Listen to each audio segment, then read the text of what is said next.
Vox AC30HW2X.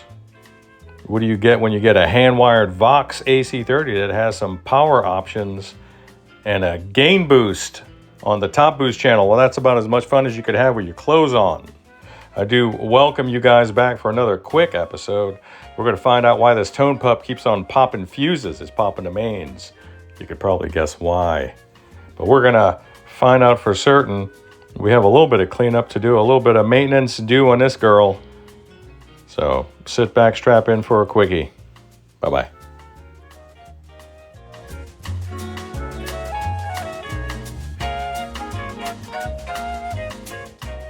Oh my god, man. So you are just going to let the horrible music Well, play in the background? I'm trying to get set up.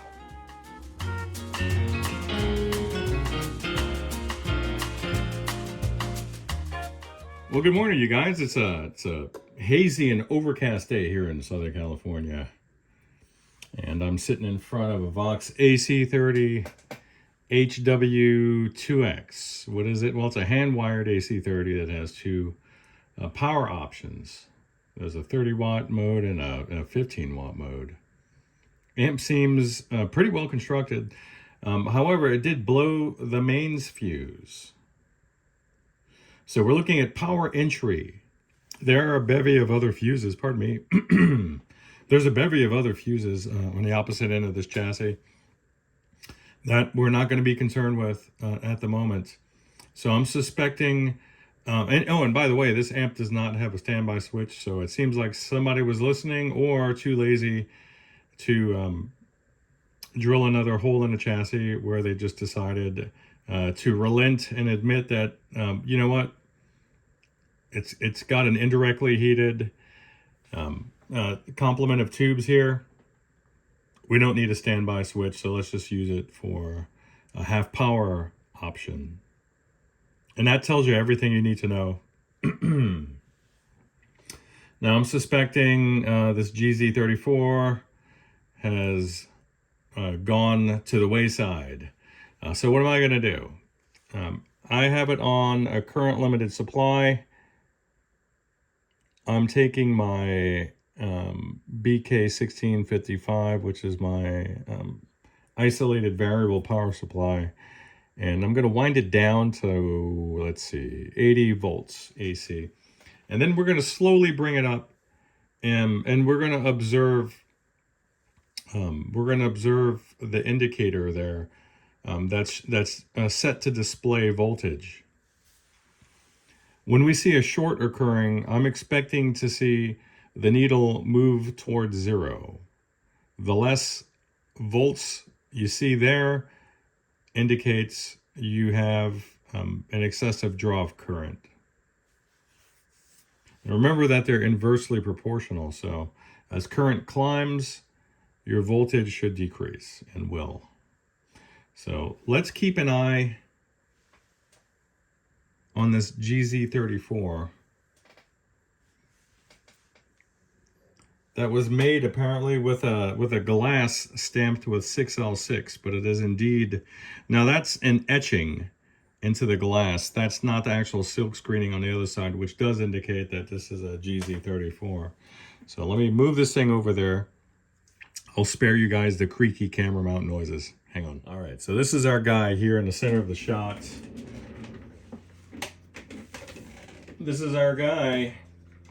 Let me see what I have in the way of spare GZ34s or 5 AR4s. Looks like I have a couple. Nice. I do have a couple nice examples. All right. So let's get her a-going and see what's up. So I'm going to turn the power on, and I have a dimly lit pilot lamp up here sitting around 75 volts AC at the wall. So I'm going to slowly bring that up, and I'm not seeing anything out of the current limiting bulb. I'm not expecting to, so I'm going to slowly bring it up until we see an issue.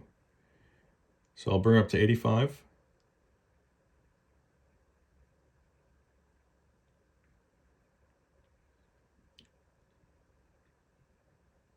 $95.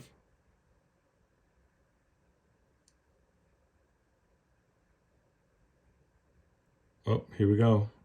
Current is increasing.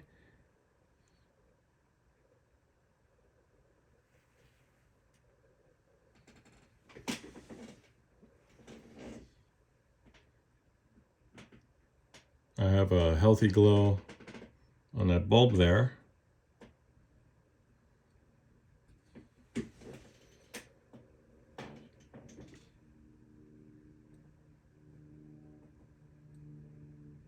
I'm expecting this bulb to pop, to be frank. So I'm just gonna set her back down. I'm actually gonna bring it down to 80 volts or 70. I'm gonna remove it from the current limiting.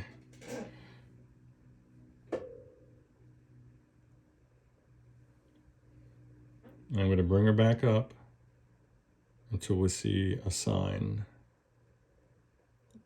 like 3 volts at a time.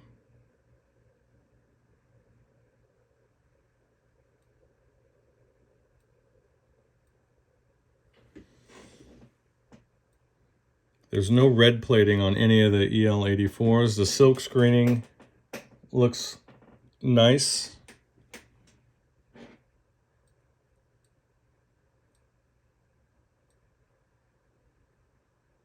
And I just saw a little flash at the bottom. All right, and we're back. I am getting some resistive drag via the current limiting circuit, which is, it's doing what it's supposed to do. That's great. I have the wall set to 115 volts AC. It's dragging it down to 85 volts. You can do the math.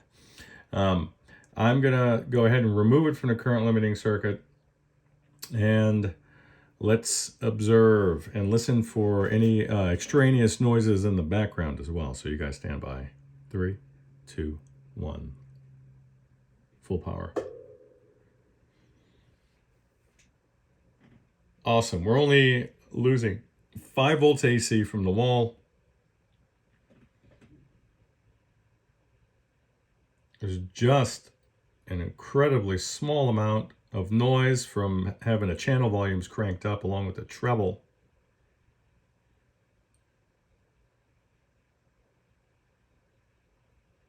And by the way, off the camera, I did check for microphonics. I'm not seeing anything. I'm going to check the idle current of these EL84s. I'm going to have to pop the bottom off of this cabinet. And I just want to check the health of the screen resistors and all that stuff, see what's in there. I'm going to, while I'm in here, let's see if we're getting any.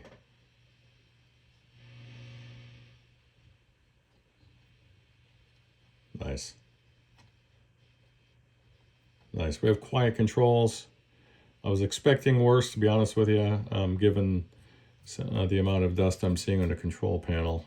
Not a big deal. Again, for you guys that are running amps that are that have the chassis oriented in such a way where the controls are facing upwards, meaning your knobs are pointing towards the ceiling, you have jacks pointed towards the ceiling, then that means you need to cover these guys up when you're done playing. Just throw a little towel or a shirt over your knobby knobs and these jacks here, and that'll keep a lot of trouble away from you, especially as all the dust ends up settling inside of the jacks and somehow working its way into the pot bodies, creating issues down the line. So you can stave that off by a little bit of preventative maintenance and measure by just throwing a towel or something across the control panel when you're not playing. And that's about it. Next time you see me, I will be probably doing a play test with her back in the cabinet. Bye.